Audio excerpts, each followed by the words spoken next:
Sekolah rusak, guru dan siswa bersihkan sisa erupsi. KRI Kakap kembali bawa bantuan ke Tagulandang. Gagal panen, harga bumbu dapur naik di pasar tradisional.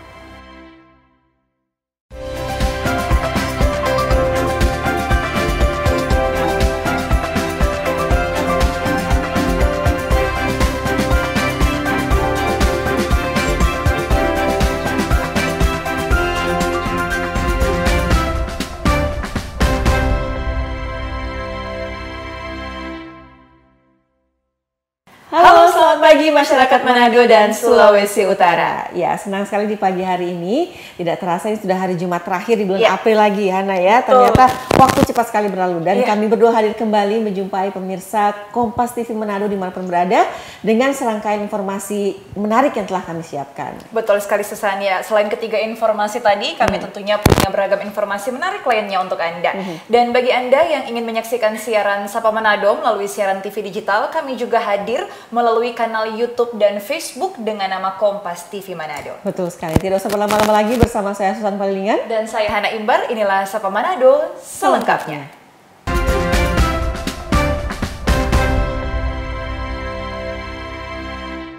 Ya, Hana dan juga saudara, kita awal informasi yang pertama ini masih dari perkembangan erupsi Gunung Api Ruang ya, Hana ya, di Pulau Tagulandang, di mana guru dan siswa mulai membersihkan sekolah yang terdampak erupsi Gunung Api Ruang. Pihak sekolah berharap bangunan sekolah segera diperbaiki dan kembali melaksanakan kegiatan belajar mengajar. SD Impres Mahangiang di Pulau Tagulandang merupakan salah satu yang kena dampak erupsi Gunung Api Ruang. Sejumlah atap sekolah rusak karena terkena lontaran lava pijar yang menyebabkan sejumlah batu menghantam atap sekolah. Dampaknya juga di bagian dalam kelas. Sejumlah plafon bocor dan beberapa kursi rusak. Sejak Kamis 18 April, SD Impres Mahangiang diliburkan. Terpantau siswa bersama tetangga dan guru membersihkan sisa material abu vulkanik Gunung Api Ruang di halaman sekolah. Pihak sekolah berharap segera ada solusi dan bantuan sehingga anak-anak bisa kembali bersekolah, khususnya siswa kelas 6 yang masuk ujian semester. Bu, tidak. Sejak hari Selasa ada sekolah, cuma waktunya gunung berasap, so langsung dikasih pulang. Dari tanggal 16 April anak-anak dipulangkan. Iya. Jadi sampai sekarang masih belum. Ibu, sekolah ini apakah kena dampak juga bencana gunung api? Iya. Ya. Seperti apa dampaknya nih, Bu? Bocor semua ini. Tapi apakah masih bisa digunakan, Bu, atau butuh perbaikan? Harus butuh perbaikan. Kalau sekarang, Bu, aktivitas di sekolah bagaimana? Apakah sudah masuk ulangan atau ujian? Sebenarnya anak-anak kelas 6 kemarin itu orang akan mengikuti ujian semester, tapi karena kondisi ini maka tidak terlaksana. Harapan saya semoga pemerintah bisa melihat apa yang sudah terjadi ini dengan adanya letusan gunung berapi ini. Semoga ada bantuan secepatnya sehingga kami bisa beraktivitas dalam proses belajar mengajar kembali terlaksana dengan. Dua siswa yang terlihat ikut membantu begitu antusias membersihkan halaman sekolah. Frederick dan Rafael mengaku ingin kembali bertemu teman-teman dan belajar seperti biasanya. 4 hari. 4 hari tidak sekolah. Ya, adik tahu kenapa tidak sekolah? Karena dampak Bencana. Kalau adik suka libur atau suka sekolah? Sekolah. Di kelas berapa sekarang? 3. Kelas 3. Biasa kalau jam begini di sekolah belajar? Iya. Adik harapan bagaimana? Adik mau cepat pulih. Sementara itu, hingga masa tanggap darurat 29 April mendatang, pemerintah di Kabupaten Kepulauan Sitaro telah meliburkan sekolah pasca erupsi Gunung Api Ruang. Jofrika Sumbala, Kompas TV Sitaro, Sulawesi Utara. Informasi berikutnya, Saudara, KRI Kakap dengan nomor lambung 811 bertolak dari Pelabuhan Dermaga Bicing Satro Lantamal 8 Bitung pada Rabu sore untuk membawa bantuan ke Pulau Tagulandang. Bantuan yang dikirimkan berupa personel perbantuan serta kebutuhan logistik untuk para warga terdampak erupsi Gunung Ruang.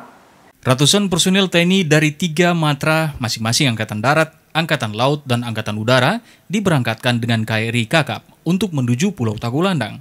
Pemberangkatan personil TNI dari Dermaga Satro Lantamal 8 Bitung ini untuk membantu warga terdampak erupsi Gunung Ruang di Pulau Tagulandang yang kini sebagian besar masih berada di posko-posko pengungsian. Pemberangkatan personil TNI ini dipimpin Kepala Staf Kodam 13 Merdeka, Brigjen TNI Justinus Nono Yulianto, didampingi dan Lantamal 8 Laksamana Pertama TNI Noldi Tangka, dan Komandan Lanut Samratulangi Marsma TNI Ramot CP Sinaga. Personil yang diberangkatkan ini terdiri dari personil Kodam 13 Merdeka yang tergabung dalam Satgas Penanggulangan Bencana Alam, personil TNI Angkatan Laut, serta personil TNI Angkatan Udara yang hendak membantu penanganan masa tanggap darurat di Kabupaten Kepulauan Sitaro pasca erupsi Gunung Ruang. Sudah 6 sorti, jadi ini masuk yang sorti ke-7 untuk melakukan tugas kemanusiaan seperti yang disampaikan oleh Pasdam. Angkatan Laut khususnya Lantamal 8 siap mendukung rencana Kodam 13 Merdeka. KRI Kakap milik TNI Angkatan Laut menjadi salah satu kapal yang digunakan untuk membantu korban erupsi Gunung Ruang di Pulau Tagulandang. Tak hanya bertugas membawa logistik kebutuhan dasar pengungsi, KRI Kakap ini turut membantu evakuasi warga dari Tagulandang menuju Kota Bitung. Yana Mega Singal, Kompas TV Bitung, Sulawesi Utara. Ya, sementara itu dampak erupsi Gunung Ruang tidak hanya membuat ribuan warga di Kabupaten Kepulauan Sitaro terpaksa mengungsi, namun juga pemukiman serta perkantoran, rumah ibadah, dan sekolah pun mengalami kerusakan. Dalam upaya penanggulangan dan pemulihan pasca bencana, ratusan personil TNI 3 Matra dikerahkan untuk membantu warga yang terdampak. Hari ke-10 dalam masa tanggap darurat bencana erupsi Gunung Ruang, ratusan personil TNI dari 3 Matra, yaitu Angkatan Darat, Angkatan Laut, dan Angkatan Udara kembali diterjunkan untuk membantu warga terdampak di Pulau Tagulandang, Kepulauan Sitaro. Personil perbantuan yang tiba di Pelabuhan Tagulandang pada Rabu malam dengan menggunakan KRI Kakap kemudian langsung dipersiapkan untuk membantu ratusan pengungsi dan warga yang terdampak erupsi. Berbagai kegiatan perbantuan yang dilakukan diantaranya membersihkan rumah-rumah warga serta fasilitas umum seperti perkantoran pemerintah, kantor Koramil, kantor pos Angkatan Laut, puskesmas, gedung gereja, serta sekolah yang terkena hujan abu vulkanik dan kerikil dari muntahan Gunung Ruang. Langkah pemasangan tenda dan terpal di atap bangunan yang rusak akibat diterjang kerikil dan batu Gunung Ruang pun dikerjakan personil TNI. Kegiatan ini dipimpin langsung dan Rem 131 Santiago Brigjen TNI Wakiono yang sejak penetapan status tanggap darurat bencana di Sitaro sudah berada di posko terpadu melakukan penanganan di lapangan bersama PJ Bupati Sitaro. Kita akan melaksanakan kegiatan bakti TNI di wilayah Kecamatan Tagulandang Induk sebagai sasaran yang cukup parah ya, dampak dari erupsi Gunung Ruang. Kekuatan hari ini yang akan kita libatkan untuk kegiatan bakti TNI ada 193 orang personil ya, dari unsur Angkatan Darat, dari Kodam 13 Merdeka, dari unsur Angkatan Laut, dari Lantamal, dan dari unsur Angkatan Udara, dari Lanut. Selain itu, tim perbantuan TNI dari bidang kesehatan yang didatangkan melakukan pemeriksaan kesehatan bagi warga yang sakit, termasuk anak-anak dan lansia. Pengerahan personil TNI dalam Satgas Penanggulangan Bencana Alam Gunung Ruang ini diharapkan bisa membantu upaya pemulihan masyarakat terdampak, terutama yang masih bertahan di titik-titik pengungsian.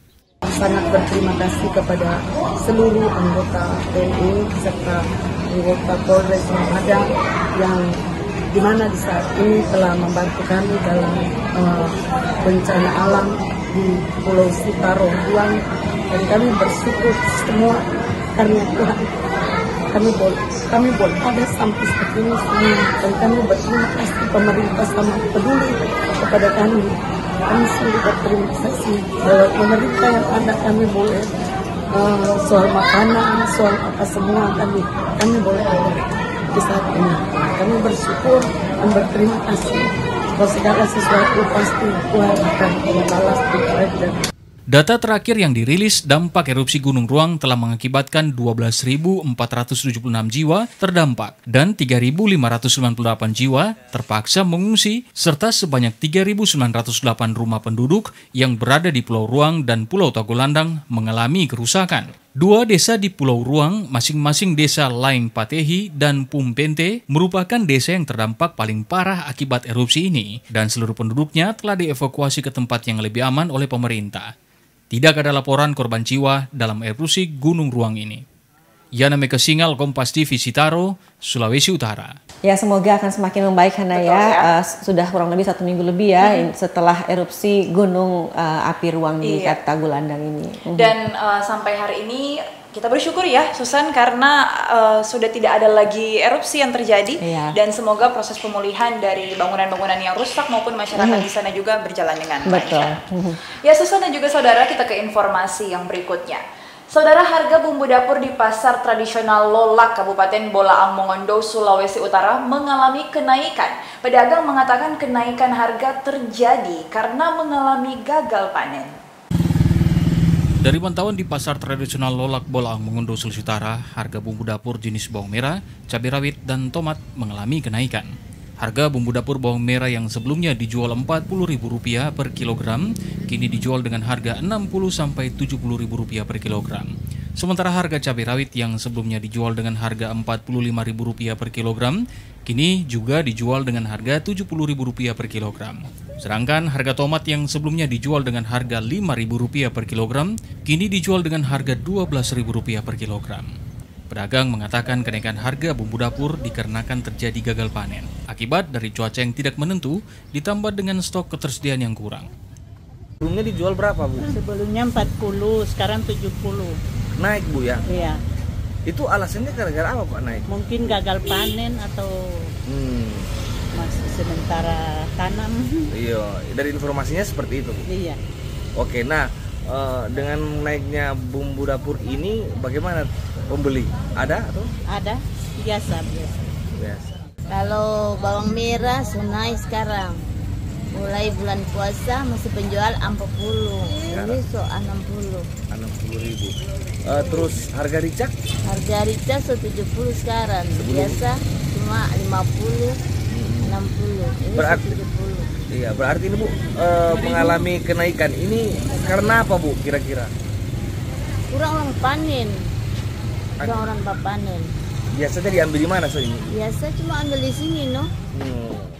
Sementara itu, warga pembeli mengeluhkan terkait kenaikan harga bumbu dapur tersebut. Untuk menghemat, warga harus membeli dengan ukuran sedikit. Warga berharap harga bumbu dapur bisa kembali normal agar pemenuhan kebutuhan sehari-hari bisa berjalan dengan baik. Naik semua itu. Nah, bagaimana Ibu tanggapan dengan kenaikan ini? Susah no, kalau dalam turang ini ibu-ibu rumah tangga ini susah mau bahagiakan dana mau belanja apa kalau begitu. Nah, Ibu harapan apa?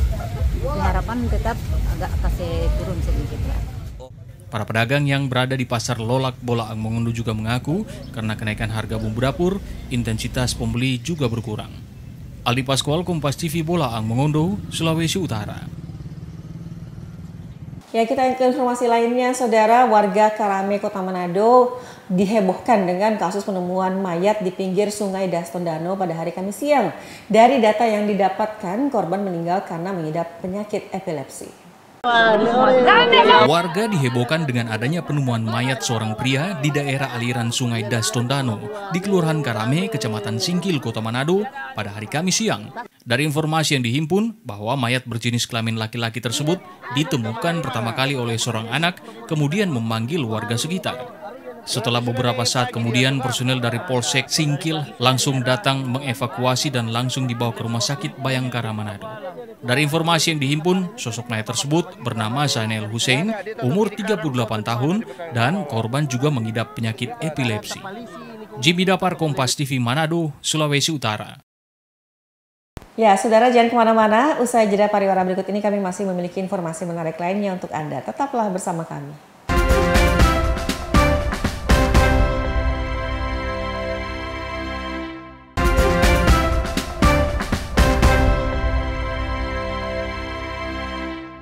Terima Terima kasih saudara, Anda kembali menyaksikan Sapa Manado. Kita ke informasi berikutnya. Kapolda Sulawesi Utara Irjen Pol Yudiawan melakukan kunjungan kerjanya di Mapolres Bolaang Mongondo Utara. Salah satu tujuan kunjungan kerjanya untuk memastikan penanganan Kamtibmas berjalan aman dan lancar di wilayah hukum Polres Bolmut. Kapolda Sulawesi Utara Irjen Pol Yudiawan bersama para pejabat utama Polda Sulut dan Bayangkari daerah Sulut disambut langsung Kapolres Bolmut AKBP Julaitin Siahaan bersama jajaran. Salah satu tujuan kunjungan kerja di Polres Bolaang Mongondo Utara, Kapolda ingin memastikan keamanan Kamtibmas di wilayah Bolaang Mongondo Utara. Dalam tatap muka bersama personil Polres Bolmut, Kapolda menyampaikan anggota kepolisian wajib memegang teguh fungsi kepolisian berdasarkan Undang-Undang Nomor 2 Tahun 2022. Fungsi kepolisian adalah salah satu fungsi pemerintahan negara di bidang pemeliharaan keamanan dan ketertiban masyarakat, penegakan hukum, perlindungan, pengayoman, dan pelayanan kepada masyarakat. Kapolda dengan tegas menyampaikan, polisi dilarang menerima bayaran dalam kasus apapun, termasuk membackingi sesuatu. Kita sebagai pelayan, bukan kita minta dilayani. Maunya langsung dulu mungkin begitu, tapi sekarang tidak bisa.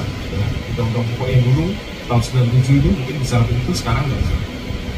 Terus kemudian pun kita juga menegakkan hukum tidak sembarangan, tidak salah-salah. Tapi betul-betul ada masyarakat yang bersalah, sudah dihimbau, tetap tidak mau, ya tegakkan hukum, luruskan, tidak usah takut. Ya, kalau Anda menegakkan hukum dengan benar, lurus, tidak usah takut. Tapi begitu menegakkan hukum, Anda membela yang bayar, pusing sendiri sampai. Ya, mau ini, wah dia ngasih duit, gimana ini? Mau ke sini, dia juga udah ngasih duit, bingung, harus dewi. Besok akhirnya datanglah tim dari Polda. Kapolda juga mengingatkan para anggota untuk tetap menjaga Kamtibmas. Kapolda meminta personil Polres Bolmut untuk tetap memperkuat sinergitas dengan Forkopimda di daerah masing-masing. Aldi Paskual, Kompas TV, Bolaang Mongondo, Sulawesi Utara. Beralih ke informasi lainnya, Saudara, Badan Pengawas Pemilu atau Bawaslu Provinsi Sulawesi Utara melakukan rapat evaluasi pengelolaan data pelanggaran tahapan masa tenang sebagai bagian penegakan keadilan pemilu yang dilakukan di salah satu hotel Kamis kemarin. Sejumlah jurnalis, akademisi, dan mahasiswa di Kota Manado dan Sulawesi Utara mengikuti rapat evaluasi pengelolaan data pelanggaran tahapan masa tenang sebagai bagian dari penegakan keadilan pemilihan umum yang diselenggarakan Badan Pengawas Pemilu Bawaslu Provinsi Sulawesi Utara. Kegiatan ini dilaksanakan di Hotel Luansa Manado pada hari Kamis lalu. Menurut Ferry Daud Liando, Dekan Fakultas Ilmu Sosial dan Ilmu Politik Unsrat Manado, kegiatan ini memiliki peran penting dalam rangka memetakan potensi pelanggaran dan menyamakan persepsi dalam penanganan pelanggaran dalam tahapan-tahapan pemilihan umum. Dikatakan Liando, sejumlah hal dianggap penting dalam pengawasan pelanggaran dan pengelolaan data pemilu. Salah satunya adalah regulasi. Dalam hal ini, apakah regulasi tersebut mendukung sebuah kebijakan atau tidak? Aktornya, siapa aktornya kita evaluasi. Apakah aktor itu memiliki kualifikasi, memiliki kompetensi dalam rangka melaksanakan tugas-tugas tertentu. Jadi aktornya itu, aktor itu penting. Kemudian yang kedua itu adalah regulasi. Regulasi itu, apakah regulasi itu mendukung sebuah kebijakan. Kemudian yang lain-lainnya adalah infrastruktur. Infrastruktur itu kita evaluasi secara bersama-sama. Apakah infrastruktur itu memberikan dukungan terhadap sebuah program atau tidak. Kemudian yang keempat itu adalah dukungan. Ditambahkannya juga data dalam bentuk dokumen yang bersifat kualitatif dan kuantitatif merupakan sebuah instrumen penting dalam pengawasan pelanggaran, sehingga dapat memudahkan kinerja petugas Bawaslu dalam menentukan pelanggaran yang dilakukan saat pemilihan umum. Edward Siwi, Kompas TV Manado, Sulawesi Utara. Kita ke informasi lainnya, Saudara. Peradi Sulut dan Fakultas Hukum Unsrat Manado menggelar pendidikan khusus profesi advokat di Fakultas Hukum Unsrat Manado yang bertujuan untuk mencetak advokat-advokat yang memiliki integritas tinggi dan menjunjung tinggi etika dalam beracara. Sebanyak 26 peserta dari Sulawesi Utara, Gorontalo, Ternate, Sangihe, dan Talaut mengikuti pendidikan khusus profesi advokat gelombang ketiga yang diselenggarakan oleh DPC Peradi Manado bersama Fakultas Hukum Unsrat Manado. PKPA yang ditutup pada hari Selasa lalu ini dilaksanakan untuk mencetak para advokat yang bersinergitas tinggi yang diharapkan dapat menerapkan kemampuan mereka dengan menjunjung tinggi etika mulia advokat dalam beracara. Pemberian materi dalam PKPA ini meliputi hukum acara pidana, hukum acara perdata, hukum tata usaha negara, pertahanan maupun materi hukum lainnya. Dengan satu tujuan utama bahwa para advokat harus menunjukkan integritas dalam membela klien tanpa mengesampingkan hal prinsip yang ada dalam nilai etika.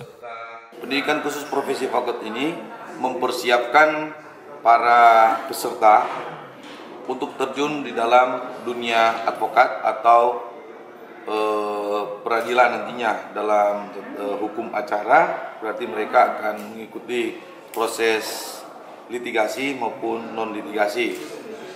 Jadi untuk mempersiapkan teman-teman calon advokat ini, mereka dibekali oleh hukum acara, strategi, taktik dan trik. Menurut hemat saya bahwa semua apa yang disampaikan oleh pembawa materi itu sangat baik, karena sebenarnya ini orang sudah apa, tapi dibangkitkan kembali untuk mengingat bahwa ini itu yang harus orang lakukan di dalam hal mereka memberikan pelajaran, memberikan pemahaman kepada kami sehingga kami mengerti apa yang kami harus lakukan. DPC Peradi Manado yang diketuai Stevi Da Costa, Sekretaris Wens Boyangan, dan Bendahara Stephen Gugu ini telah melaksanakan 3 gelombang PKPA sepanjang tahun 2023 hingga 2024 ini yang diikuti oleh ratusan calon advokat dari Sulawesi Utara dan sekitarnya. Jimmy Dapar, Kompas TV Manado, Sulawesi Utara.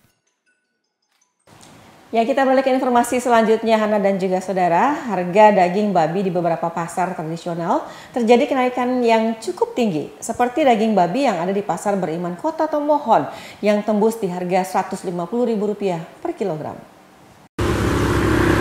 Harga daging babi di Pasar Beriman Kota Tomohon naik dalam 1 minggu terakhir. Daging babi naik dari harga Rp110.000 menjadi Rp130.000 per kilogram, dan saat ini sudah mencapai Rp150.000 per kilogram. Biasanya dijual Rp115 sampai Rp130.000 per kilogram, kini naik menjadi Rp150.000 per kilogramnya. Kenaikan harga babi dipicu akibat kurangnya stok daging di peternak. Naiknya harga karena stok babi yang masuk di pasaran kurang karena sulit didapatkan. Selain itu, banyak peternak babi yang berhenti karena dampak flu babi yang terjadi beberapa waktu yang lalu. Sejak minggu berjalan ini, yang 3 hari lalu mulai Senin, Selasa, Rabu, 150 karena stok kosong. Nah, mulai hari Kamis, babi semua ada yang masuk. Jadi harga semua stabil, 130. Karena kehabisan stok yang ada, biasa ada peternak kecil yang piara babi, sekarang ya mereka lagi model trauma dah yang ini virus ini. Karena yang lalu kan mereka keuntungan tidak dapat. Ya mungkin satu orang kasih naik karena apa tuh? Orang pikirkan tuh baru kena virus babi.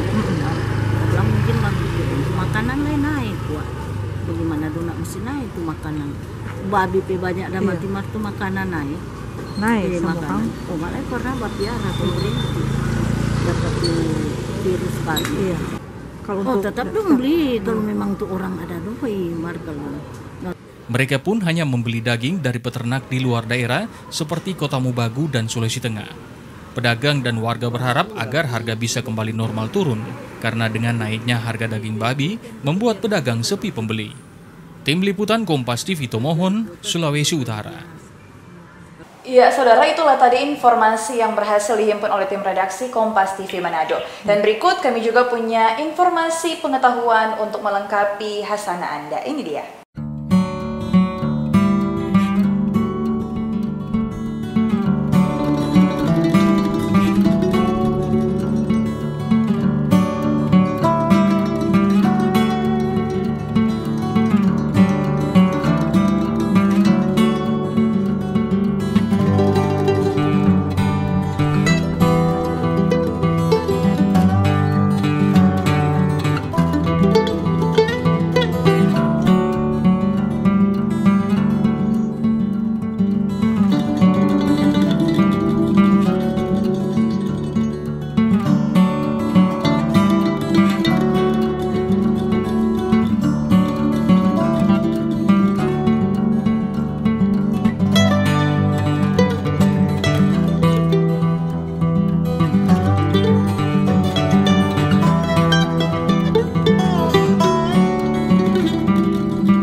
Iya, tidak lengkap rasanya jika kehadiran kami tidak menginformasikan perkiraan cuaca ya Hana tentunya ya.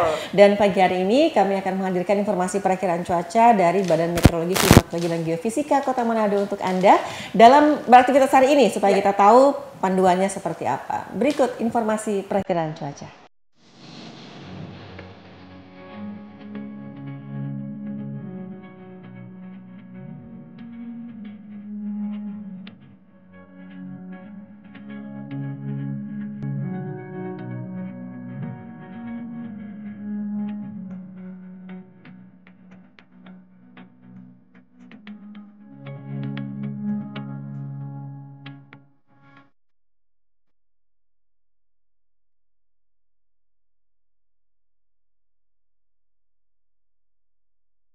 Ya, itulah tadi perkiraan cuaca untuk hari ini yang menjadi panduan dalam Anda beraktivitas. Dan saudara, jangan dulu kemana-mana karena program Sapa Manado masih akan kembali dengan segmen perbincangan usai jeda. Tetaplah bersama kami di Sapa Manado.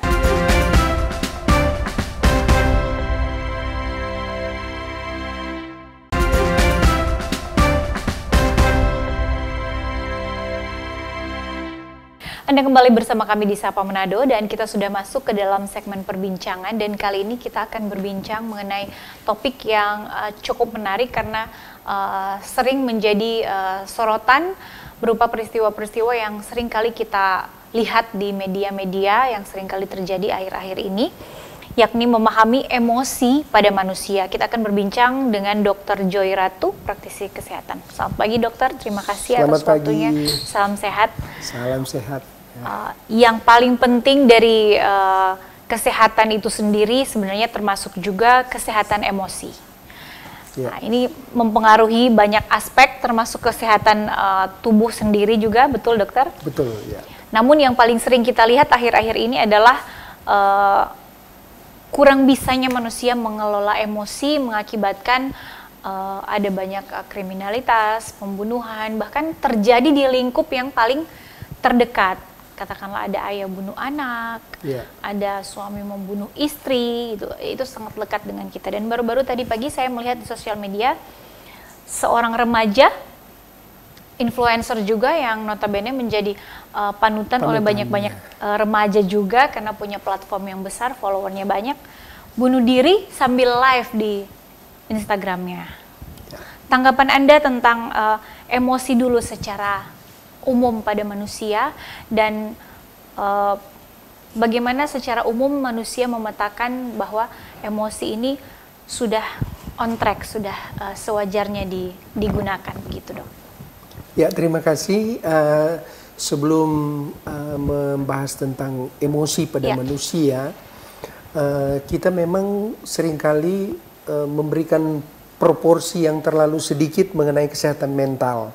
Kan tubuh di dalam seantero kehidupan manusia kan ada tubuh, ada jiwa, dan ada roh. Ya. Nah, yang seringkali kita bahas adalah soal kesehatan tubuh atau fisiknya. Sementara mental atau kejiwaan itu seringkali diberikan porsi yang kecil, yang padahal justru banyak kali ya kasus-kasus yang begitu global, termasuk tadi soal bunuh diri itu dimulai dengan masalah-masalah kesehatan mental yang disepelekan.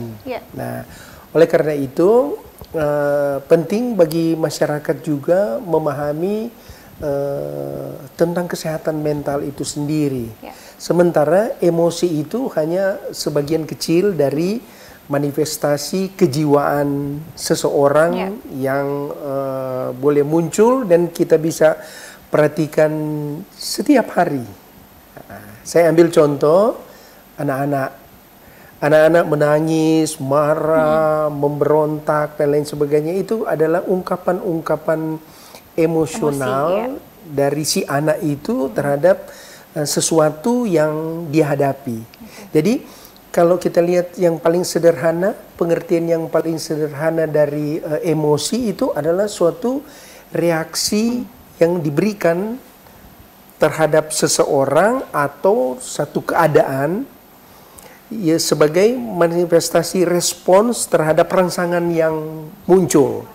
Yang paling sederhana misalnya ada bilang ada kebakaran, tiba-tiba langsung memberikan reaksi emosi yang dia ingin bahwa kebakaran itu seperti apa, mencari informasi, dan itu dikeluarkan sebagai bentuk emosi sesaat yang nah, ekspresi yang dikeluarkan itu masing-masing orang itu berbeda-beda. Nah, itu yang maksud dengan emosi. Jadi ada reaksi terhadap situasi tertentu yang diekspresikan. Itu bisa hanya dalam bentuk perasaan, katakanlah sedih mendengar cerita, atau sampai dengan mengeluarkan air mata.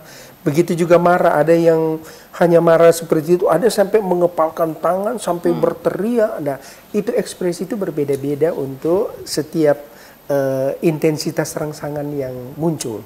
Oke. Katakanlah setiap orang punya cara yang berbeda atau intensitas tadi yang disampaikan untuk mengeluarkan atau meluapkan emosinya dalam bentuk yang berbeda-beda pula. Namun, apakah ada batasan, Dok, untuk kita mengkategorikan bahwa suatu rangsangan masing-masing yang kita luapkan lewat emosi ini tadi masih kategorinya masih baik atau normal atau berlebihan? Apakah ada aturan atau ukuran tertentu yang bisa menakar hal tersebut, Dok? Ya, memang reaksi yang diberikan oleh seseorang terhadap rangsangan tertentu itu banyak faktor yang mempengaruhi, antara lain pengalaman, sehingga ada istilah dia mampu mengendalikan emosinya, ada yang istilah mengatakan emosi meledak-ledak, kemudian ada istilah emosi yang labil, ada yang stabil. Nah, itu sebenarnya keanekaragaman yang muncul terhadap respon itu bergantung pada pengalaman orang tersebut. Sehingga ada orang yang diperhadapkan dengan suatu masalah, dia tenang-tenang saja karena dia sudah mampu memanage emosinya. Sementara ada yang dengan ya seperti tadi sampai dengan mengambil tindakan bunuh diri, minum racun atau gantung diri, itu karena ketidaksanggupan di dalam memanage suatu persoalan yang muncul seperti itu. Jadi tidak ada kriteria yang mengatakan bahwa kalau persoalan seperti ini diperhadapkan 5 orang, 5 akan berikan reaksi yang sama. Tidak, masing-masing tergantung pada kematangan. Karena di dalam otak manusia itu ada pusat emosi, pusat memori, yang nanti ketika seseorang diperhadapkan dengan satu rangsangan, katakanlah ada kebakaran atau besok ada ujian tiba-tiba.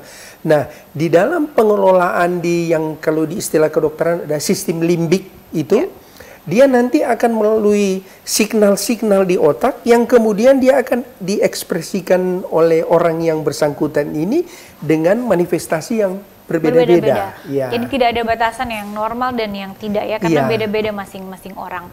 Ya. Pertanyaan lanjutannya adalah selain pengalaman atau experience dan dalam mengelola emosi tersebut, apakah faktor orang biasa bilang karakter atau sifat orang itu berpengaruh juga? Tapi jangan dijawab dulu, dokter, kita harus jeda dulu. Nanti kami masih akan kembali dengan informasi dan dialog yang menarik tentu saja, tapi kita harus jeda dulu. Jangan kemana-mana, Sapa Manado akan kembali.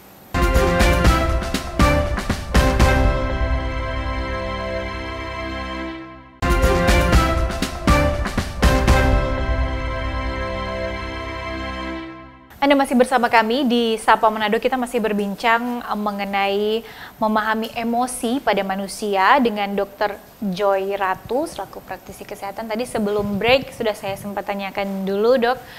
Karakter ini sedikit banyak mempengaruhi kita punya perilaku, pengambilan keputusan, kemudian juga merespon terhadap sesuatu termasuk rangsangan tadi. Berarti bisa kita katakan bahwa karakter ini mempengaruhi juga kah dalam proses pembentukan atau mengekspresikan emosi ini, Dok? Ya, betul. Jadi kalau karakter dari sudut kejiwaan biasanya dia merupakan bawaan. Artinya ada rangsangan atau tidak, dia tampilannya memang sudah seperti itu. Okay. Oleh karena itu, dengan karakter yang berbeda-beda ini, setelah diperhadapkan dengan bobot, misalnya intensitas rangsangan yang sama, dia akan memberikan respons yang berbeda. Okay. Nah, oleh karena itu ada ilmuwan-ilmuwan yang menemukan kaitan antara manifestasi yang dia munculkan dari emosional itu berkaitan dengan genetik. Okay. Memang karena pusat pengolahan yang ada di dalam otak manusia itu melibatkan berbagai organ-organ yang ada di otak, sehingga ada yang mengerem, ada yang mengeksitasi, merangsang, ada yang menginhibisi atau menghambat, sehingga apa yang keluar, ada orang yang memang betul-betul sangat tenang. Sementara ada yang meledak-meledak, hanya persoalan kecil, langsung seperti ada masalah besar sekali, padahal setelah ditelusuri ternyata kecil. Cuman karena orang itu yang memang tidak dilatih sejak kecil bagaimana berhadapan langsung dengan situasi kondisi yang ekstrim, sehingga kadang-kadang itulah yang dikatakan emosinya meledak-ledak, tidak terkontrol. Nah, secara kedokteran atau secara ilmu jiwa itu memang perlu sejak kecil itu memang perlu ada pendidikan untuk bagaimana mengendalikan emosi dan lain sebagainya, walaupun masih anak-anak seperti itu. Kita bicara mengenai pembentukan tadi karakter sejak kecil. Katakanlah orang tua berusaha untuk mengedukasi dengan caranya, mungkin metode-metodenya yang diterapkan untuk membangun pola emosi atau juga karakter anak ini agar supaya tidak meledak-ledak ini seperti itu. Kemudian tentu saja juga dengan mencontohkan atau memberikan teladan begitu. Berapa besar itu akan berhasil dibandingkan dengan genetik tadi, dokter? Sudah sempat disinggung. Iya, sekalipun genetik itu memang tidak dirubah untuk setiap orang berbeda-beda, tetapi proses pembelajaran yang diterima oleh anak-anak, apakah melalui pendidikan formal di PAUD, pendidikan anak usia dini, ataupun di tengah-tengah keluarga, dia justru yang memberikan persentase terbesar yang membentuk anak ini. Seperti misalnya ada banyak kesalahan yang dilakukan oleh orang tua, tidak boleh menangis, tidak boleh menangis. Padahal ini merupakan ekspresi emosional anak yang harus dikeluarkan karena dia kecewa, misalnya tidak dapat membeli es krim dan lain sebagainya. Yang berbahaya ketika kita selalu melarang, anak-anak itu akan menganggap bahwa apa yang dilakukan itu salah terus. Jadi itu akan terbentuk pada dia, berarti perasaan-perasaan itu harus ditekan. Akhirnya setelah dia mulai misalnya di SMP, SMA, dia mulai memberontak dengan apa yang harusnya dia merasakan, sementara dia mengingat-ingat bahwa ini tidak boleh marah, tidak boleh menangis, tidak boleh semua.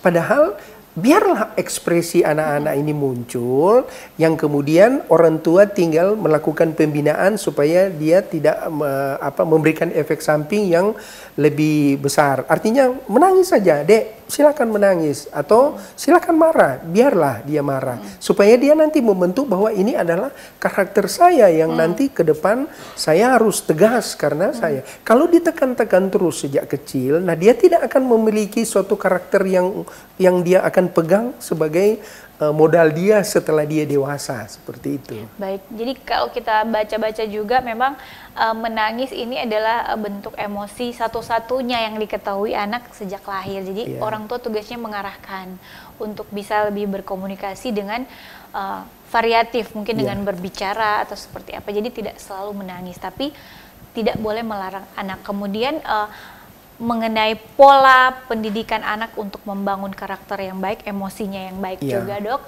Apa yang menurut dokter perlu diperhatikan selain yang tadi, jangan melarang anak menangis? Apa pola mengasuh atau mendidik anak yang perlu diperhatikan oleh orang tua agar dilakukan dan yang tidak boleh dilakukan?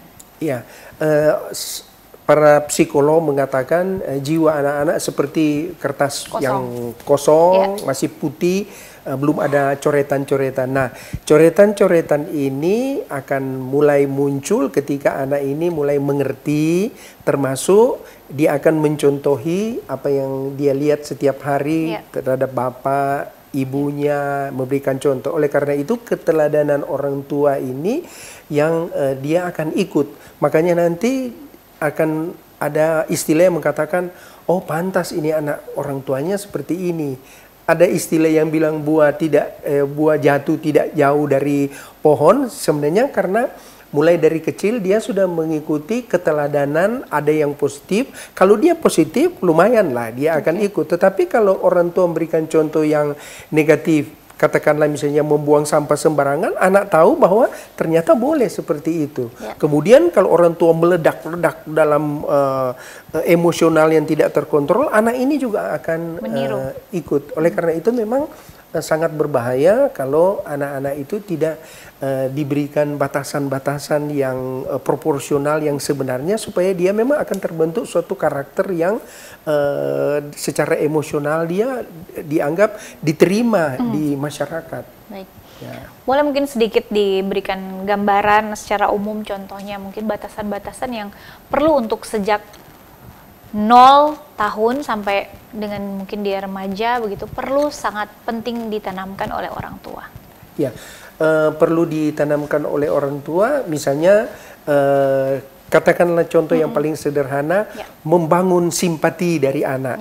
Jadi kalau misalnya orang tua membawa anak kemudian melihat ada orang miskin atau orang yang perlu, disitulah orang tua akan mengajarkan anak bahwa sesuatu untuk dimakan oleh orang itu. Jadi anak itu mulai ada empati. Sejak kecil dia sudah tahu bahwa saya harus menolong orang yang memerlukan bantuan, termasuk yang hal-hal yang positif. Misalnya kalau orang tua sementara cuci piring terlalu banyak, dek coba bantu cuci piring. Walaupun orang tua bisa lakukan itu, tapi dia mulai mendidik anak-anak ini supaya melihat bahwa beban orang tua itu perlu dibantu dan lain sebagainya. Dan ini adalah suatu kesejajaran yang memang artinya secara fisik dia bertumbuh, secara mental, emosional dia akan beriringan membentuk. Karena kebanyakan anak kadang-kadang ada yang bilang dia sudah dewasa tetapi mental anak kecil, padahal dia sudah dewasa karena dia hanya fisik, sementara mental itu tidak diajarkan sejak kecil, diberikan contoh-contoh yang baik. Baik, intinya orang tua harus memberikan teladan ya, agar supaya anak dapat menduplikasi semua nilai-nilai yang baik, termasuk juga emosi-emosi yang baik. Dokter, kita harus jeda dulu, nanti kita akan kembali lagi. Usai jeda berikut, kami akan kembali di segmen akhir perbincangan kita, masih dengan topik yang sangat menarik tentang bagaimana kita mengelola emosi kita, terutama juga dalam bagaimana kita menunjukkannya kepada anak-anak. Jangan kemana-mana, Sapa Manado akan kembali.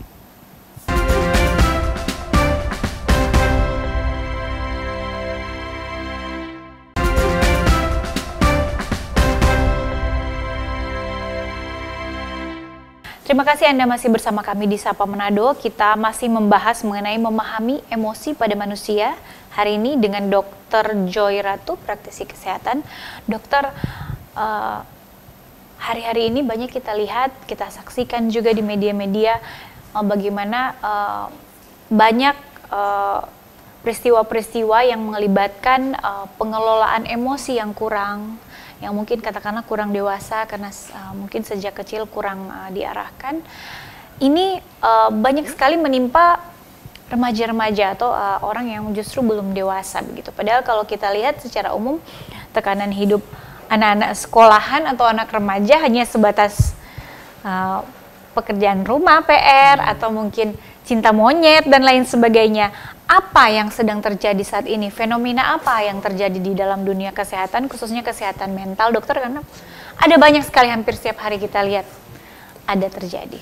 Ya, itu tidak bisa dipungkiri bahwa kasus-kasus yang muncul akhir-akhir ini, artinya dibandingkan misalnya dengan 15-20 tahun lalu, lebih banyak menimpa remaja. Nah, kan di dalam faktor-faktor yang berhubungan dengan kesehatan mental termasuk remaja itu ada yang faktor internal, artinya dari dalam diri anak, di dalam lingkungan di mana dia bertumbuh berkembang dengan keluarga, pengawasan ada orang tua, ada oma opa misalnya.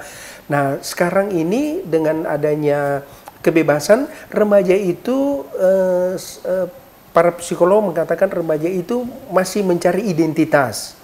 Nah, itu sangat rawan sekali kalau dia mendapatkan identitas yang diperoleh di luar dari pengawasan. Seperti misalnya terlalu banyak menonton film-film yang video-video yang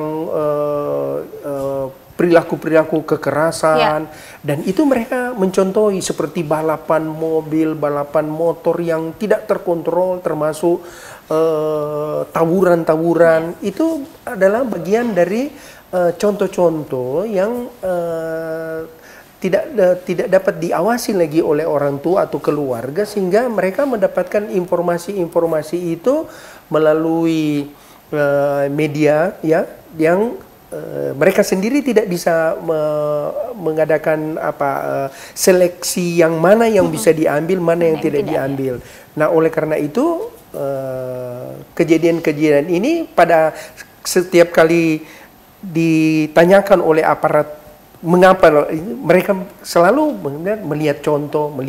Oleh karena itu sangat penting, kita kadang-kadang di Indonesia itu masih kurang pengawasan terhadap mana anak-anak yang masih boleh menonton yang seperti ini, yang tidak boleh, mana yang boleh. Itu terlalu banyak kebebasan, dan ya dengan kecanggihan teknologi yang tidak bisa lagi diawasi, sehingga mereka mendapatkan contoh-contoh yang tidak baik, dan itu yang mereka ikuti. Nah, oleh karena itu sangat perlu peran orang tua di sini di dalam membina anak-anak ini, terutama pengawasan ya dilakukan oleh pihak sekolah, oleh pihak pemerintah, tetapi juga yang paling menentukan dari pihak keluarga sendiri itu ya. Kalau kita menganalisa begitu, Dok, semakin kesini semakin banyak saja peristiwa kriminalitas yang mungkin bisa ditarik ke belakang, itu terkait pengelolaan emosi yang kurang baik begitu. Kalau kita bisa katakan kan ini orang yang meledak-ledak, orang yang emosinya seperti ini dari dulu sudah ada. Apa faktor yang menurut dokter, mungkin ada faktor eksternal lain yang mungkin terjadi belakangan kemudian mempengaruhi pola, jadi setiap orang tuh sepertinya ingin ribut, ingin berantem, atau ingin meluapkan emosi yang dengan cara yang kurang baik begitu. Iya, jadi faktor eksternal yang lain yang selalu itu faktor budaya, termasuk ekonomi. Ya, kalau kita lihat persoalan-persoalan yang muncul melalui analisis suatu penelitian, biasanya mereka juga berkaitan dengan status sosioekonomi yang betul-betul terpuruk, sehingga muncullah pemikiran-pemikiran yang tidak berpikir panjang lagi, berpikir pendek, ya seperti itu. Jadi akan mempengaruhi perilaku bukan saja remaja, termasuk orang tua, termasuk keluarga-keluarga yang masih muda. Itu pengambilan keputusan yang sangat emosional, yang tidak berpikir panjang, itu ternyata ada peran dari sosioekonomi, termasuk kesulitan-kesulitan yang dihadapi, PHK, terjadi pemecatan, kemudian kesulitan untuk mendapatkan pekerjaan dan lain sebagainya. Dan itu kadang-kadang dalam tingkah laku mereka itu tidak lagi berpikir panjang lagi, sehingga mereka berpikir dengan melakukan ini, misalnya ditahan, diberikan hukuman, ya mereka akan makan gratis daripada hidup di luar yang memang sulit seperti itu. Sehingga pemahaman-pemahaman sini akan muncul karena masalah eksternal yang tidak bisa diatasi lagi. Baik, dokter, kalau saya tarik ke belakang perbincangan kita sejak tadi, mungkin saya menyimpulkan bahwa pentingnya pendidikan dari keluarga untuk membangun emosi yang stabil begitu, dengan memberikan tentu saja contoh dan teladan tadi. Nah, kita tentu saja agak sulit untuk merubah karakter atau emosi dari orang yang sudah dewasa. namun kita bisa membentuk pada saat masih kecil, sejak kecil begitu dokter. Untuk penonton Kompas TV mungkin yang ingin berumah tangga atau berencana ingin berumah tangga, apa yang perlu nih dokter secara medis, secara umum, kemudian juga secara psikis dan lain-lain yang perlu dipersiapkan agar supaya bisa dinyatakan siap untuk membangun generasi yang tidak emosional, yang sehat, bukan hanya secara fisiknya tapi juga emosi. Ya, memang secara psikologis dan secara fisiologis emosi itu di mana-mana ada. Memang orang yang tidak ada emosi justru itu katanya bukan manusia. Bahaya juga seperti robot. Nah, dengan adanya emosi ini dia memberikan manfaat bagaimana dia mampu berkomunikasi, kemudian menjadi bahan pelajaran bagi dia untuk lebih maju.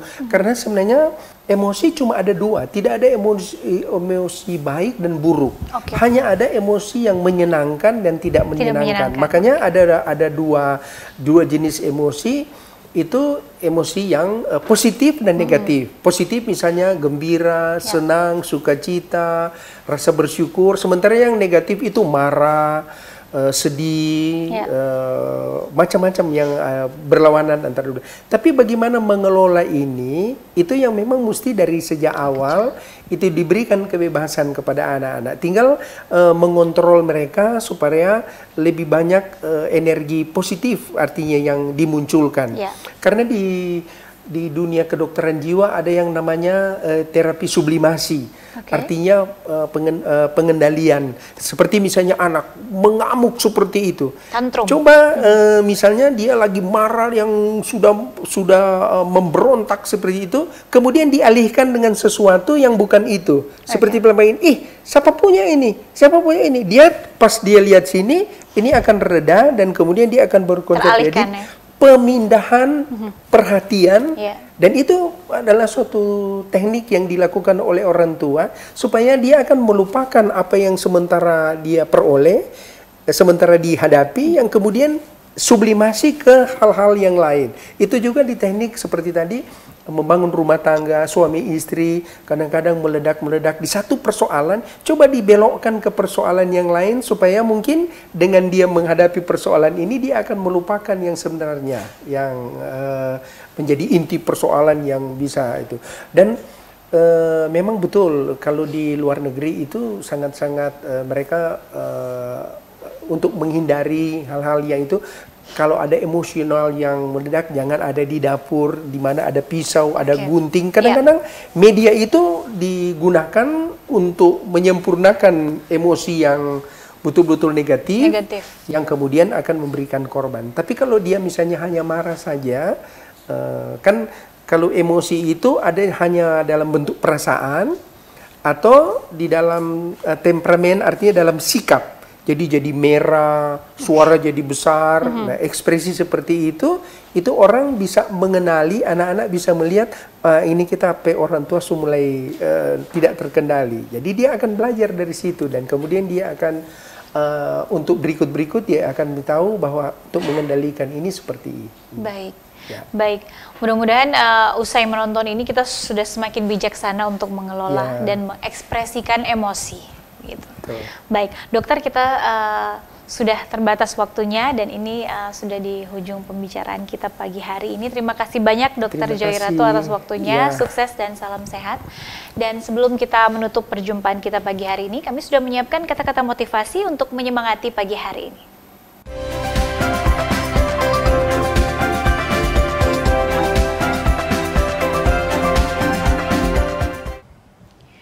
Ya, dan kata-kata motivasi tadi sekaligus menjadi penutup seluruh rangkaian Sapa Manado hari ini. Jangan lupa terus saksikan Sapa Manado Senin, Rabu, dan Jumat hanya di Kompas TV Manado Independen Terpercaya. Saya Irama Toy mewakili kru Kompas TV Manado yang bertugas mengucapkan terima kasih atas perhatian Anda. Selamat beraktivitas dan sampai jumpa.